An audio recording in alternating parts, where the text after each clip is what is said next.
Welcome back to You Mother Truckers, your weekly pit stop for wild tales and those fantastic flash fiction stories you guys send in. Always a blast to jump into these. Yeah, and today we've got two that are really going to make us think about choices and power.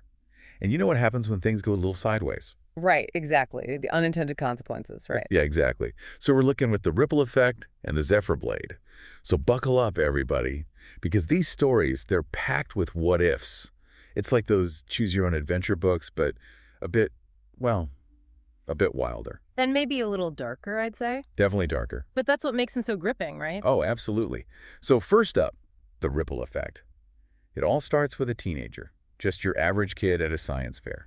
Classic setup. Yeah, totally classic. But then, this little accident happens. Some neon blue chemicals get involved. Yeah. You know, the kind that makes you think, maybe shouldn't touch that. Those science fair concoctions, always a bit unpredictable. Totally. And this one, well, it gives our main character the power to rewind time. But here's the catch, just in super short bursts. Okay, so not full-on Back to the Future shenanigans. No time-traveling DeLoreans in this one. More like, oops, I spilled my coffee, rewind, coffee safely in the cup. It's like a cosmic undo button for those little everyday annoyances. Precisely. And at first, that's exactly how it's used. Fixing small stuff, tripping over your shoelaces, rewind. Embarrassing moment in the cafeteria, rewind. It's that temptation, right, to smooth out those little rough edges of life. Exactly. Like a tiny cheat code for everyday life. And it seems harmless, right? Like, who hasn't wished they could take back a clumsy moment? But as we all know, even the smallest actions can have big consequences, and that's where things get interesting. Right, because then the protagonist decides to use their power to help someone else. Sarah, this incredibly talented but quiet artist who's getting picked on. Oh, so it's not just about self-benefit anymore. It's stepping into that dangerous territory of trying to control other people's experiences. Yeah, and with good intentions, right? Yeah. You want to save Sarah from being humiliated. But those time jumps, those little rewinds, well, they backfire spectacularly. And that's where we start to see the ripple effect in action. Right, big time. Instead of erasing the problem, those interventions, those rewinds, they just twist things in a whole new, messed up direction. Right. Suddenly, Sarah's dealing with viral memes, cyberbullying, stuff way worse than what the protagonist was trying to prevent. It's that classic butterfly effect, right? A tiny change in one place, and it cascades out in ways you could never predict. Exactly. And it's a stark reminder that even when we think we're helping, messing with the natural flow of things, well, it can have disastrous consequences. Yeah. And it's not just affecting Sarah either. The protagonists themselves, they start to feel the strain too. Oh, so there's a personal cost to this time tampering as well. Absolutely. It starts with these terrible headaches, like their brain's trying to process these shifts in the timeline and just can't keep up. It's like their body is screaming, hey, something's wrong here. That's a really interesting way to visualize it, a physical manifestation of the strain on reality itself. Yeah, and then things get even weirder. People start disappearing. Like 1 minute they're there, the next, poof, gone. The story calls them shimmers. Shimmers, wow, that's a chilling image, almost like ghosts in the fabric of reality. Exactly. And it's terrifying. It's like the one's unraveling, like a glitch in the system. And the protagonist, they're at the center of it. So at this point, they realize they've messed things up pretty badly. Oh, yeah. They're way past spilled coffee now. Yeah. This is full-on existential crisis territory.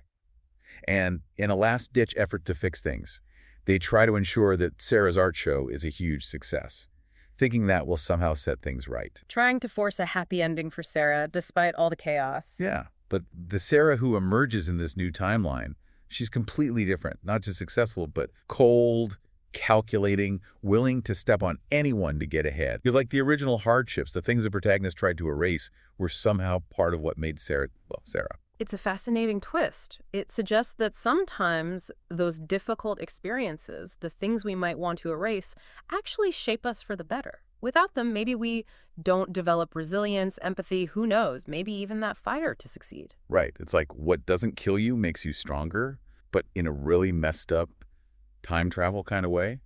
And as the protagonist keeps jumping, keeps trying to fix things, the world just keeps fracturing.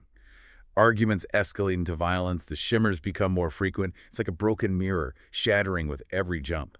A stark picture of the consequences of unchecked power and the illusion of control. Totally. And realizing this, the protagonist makes a huge decision. They decide to go back to the very beginning, to that science fair and stop the accident from happening, to erase their powers completely. It's a powerful moment of acceptance, recognizing the damage they've caused and choosing to prioritize the well-being of the world over their own extraordinary abilities. Yeah, it's like they're saying, okay, I messed up. Time to put things right. But there's one more jump, one last act. They can't directly change anything anymore, but they can leave a message, a warning to their younger self. A message across time. I'm on the edge of my seat here. What does it say? Just 3 words, but they're heavy. Don't open the blue vial. It's like a whisper of hope, a chance to nudge things in a different direction. It's leaving the fate of the world in the hands of their younger self, trusting them to make the right choice. Exactly. And then, the return. The world is quiet, peaceful. The science fair happened, but without the accident, without the time jumps, without the shimmers. All that's left is that crumpled note with the warning, the handwriting strange, unfamiliar, like a ghost of a life that could have been. It's a haunting reminder of the path not taken, the power relinquished, a whisper of what might have been. And in this new reality, our protagonist chooses a different science project, something normal, something safe. The story ends with them finding peace, satisfaction in that ordinary life. It's a quiet ending, but powerful.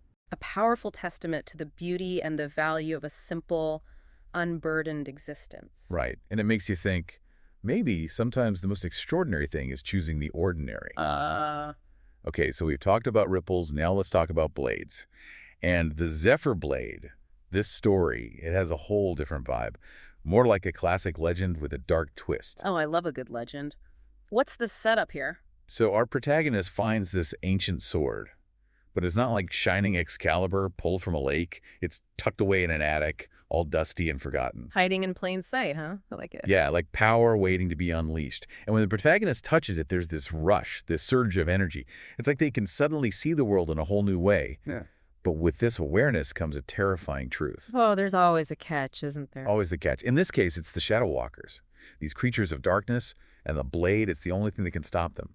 But every time the protagonist uses it, they age, like decades. Wow, talk about a high price to pay. Each victory, a step closer to death. Exactly. And the story doesn't shy away from how brutal this is. The protagonist looks in the mirror, and it's not them staring back anymore. It's this stranger, this old, weathered warrior, haunted by the weight of what they carry. A visceral representation of the burden they bear, the sacrifice they're making with every swing of the blade. And in this story, we meet Sarah again.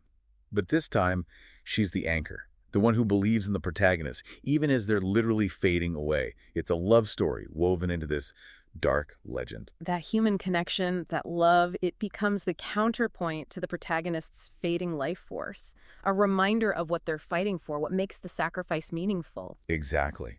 And as the protagonist becomes this symbol of hope, this legendary warrior, people try to help. Scientists, mystics, they all offer solutions to stop the aging.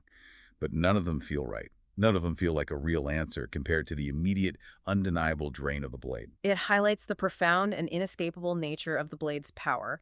It's not a curse to be broken, it's an intrinsic part of the weapon itself. Power for life, a stark and unbreakable contract. And that's what makes the final battle so powerful. It's not just about defeating the Shadow Walkers. It's about fighting time itself. The protagonist knows they're running out of time, and Sarah's fear, her love, it just underscores the weight of that sacrifice. It becomes a race against time, a fight for survival on multiple fronts. The external threat mirrored by this internal ticking clock. And in that final stand, the blade sings its last song. The protagonist throws everything they have left into defeating the darkness, and they win. But they die in Sarah's arms as the sun rises. It's a victory, but it's heartbreaking. A bittersweet triumph, a legacy carved in sorrow. It's a powerful reminder that sometimes even the greatest victories come at a tremendous cost. And in their last moments, the protagonist does something interesting. They scribble a note for Sarah. Tell them I was brave. But the story, it tells us that maybe that wasn't entirely true. It adds this whole other layer to the idea of heroism, you know? It's a complex and thought-provoking ending. It forces us to question the motivations behind these grand acts of bravery. Are they always purely selfless? Or is there a part of us, even in those final moments, that seeks validation, that wants to be remembered in a certain light? Yeah, it really makes you think. The story ends with this idea that maybe the protagonist won't be remembered as a legend, but their sacrifice, it bought peace, it saved the world, and you're left wondering, what really defines a hero? Is it the glory, the recognition, or is it the act itself, regardless of who remembers? And that, I think, is the heart of this story, a meditation on sacrifice, legacy, and the true meaning of heroism. So two stories, two very different journeys, but both exploring these really big, important themes. In the ripple effect, we see that messing with time, even with good intentions, can have disastrous consequences. It reminds us that even the smallest actions can have huge ripples, and that sometimes the best thing we can do is just let things be. A potent reminder of the fragility of cause and effect, the interconnectedness of events, and the unintended consequences that can arise from our desire to control or alter the course of things. And then the Zephyr Blade, it throws this huge question at us. What are we willing to sacrifice for the greater good? And is that sacrifice ever truly worth it? Especially when it comes at the cost of our own lives. The Zephyr Blade delves into the complexities of power and sacrifice, forcing us to grapple with the allure of extraordinary abilities and the often devastating price they demand. It's a story that stays with you long after you finish reading, prompting reflection on the nature of heroism, legacy, and the choices we make in the face of overwhelming odds. Both stories. They might be fiction, but they offer some really valuable insights into responsibility, the nature of change, and the choices we make when faced with power. Hopefully this pit stop has given you some things to think about, some new perspectives to consider. They certainly provide ample food for thought, exploring timeless themes of human nature, the complexities of choice, and the enduring allure and potential pitfalls of power, both in its subtle and extraordinary forms. Rate and follow you, Mother Trekkers, for more captivating mysteries from the world of flash fiction. We'll catch you next time for another dive into the unexpected.